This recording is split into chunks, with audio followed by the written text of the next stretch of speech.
I don't like to get into this business of rich people and their arguments, and that's not the place. And that's not the place for this. But Joe Rogan supporting Robert Kennedy is kind of funny to me, and it would be more funny if it wasn't so.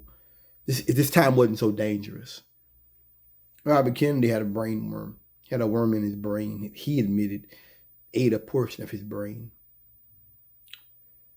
Joe Trump literally jumped on Joe Biden for being old, and I have to admit, now that Joe Biden isn't running, that yeah, he probably was not capable of another 4 years. He's done a great job as president, but as president, you're not only leading the country, but you never know what emerges about next.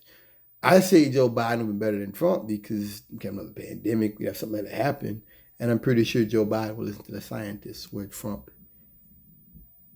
didn't with COVID and wouldn't. God forbid there's another emergency like COVID. So Joe Rogan is supporting Robert Kennedy for different reasons. It's the anti-vax stuff, all that stuff. And Trump is saying that they'll boo him next time he goes to UFC. It's hilarious to me. Robert Kennedy, almost every week we hear from other people that work with him who said this isn't the guy they had working with them years ago. This isn't the same guy. The climate change stuff and the things he said back in the day, they don't match up with 2024's Robert Kennedy. I feel like there's this love affair with the Kennedys, and there's this love affair with like conspiracy theories and the America that used to exist, and how Joe, that Kennedy running again is like setting things straight or something. I don't see it that way, but I think some Americans have that in their mind.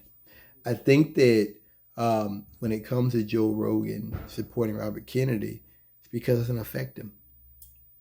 If Robert Kennedy is really brain damaged and something's really wrong with him in office, it won't hurt Joe Rogan.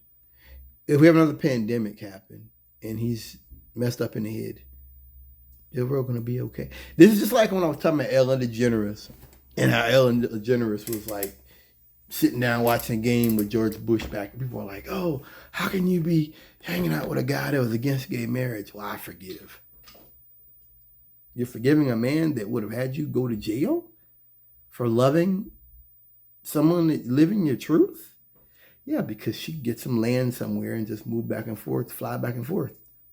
She could have just flew back and forth on a show and had a little home down in Baja.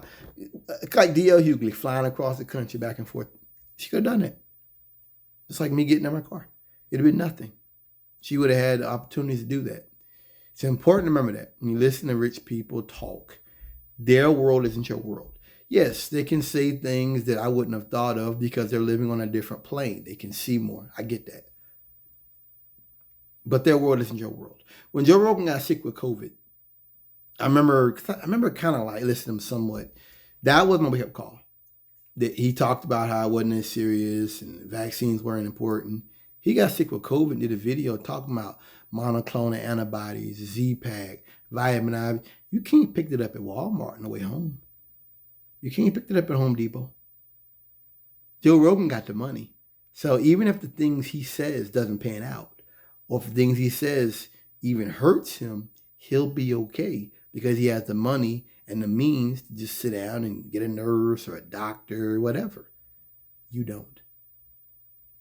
So when Joe Rogan talks about Robert, and I know there's plenty of poor people, working class people who like this weirdo shit and little green men and Jewish space. I know there's plenty of people that think that way. But with Joe Rogan, maybe I'm a little slow, I'm just realizing it. It doesn't matter if he's wrong. That's the difference. He can be wrong. You can't. If you get sick with COVID and you had long COVID and you're out for 3 weeks or a month, you go broke. He could sit down for 6 months.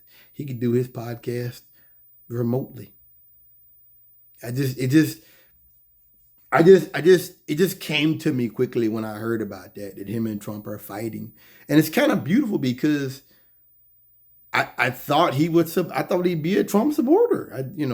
Joe Rogan. Some of the things he says, they conflict so much. He can talk this right wing talk, but then Michael Brooks in the same conversation. It really is intriguing, and it makes me remember that these people aren't on our side. They're not fighting the same fight we're fighting. You can listen to them, but you better understand that your fight isn't their fight.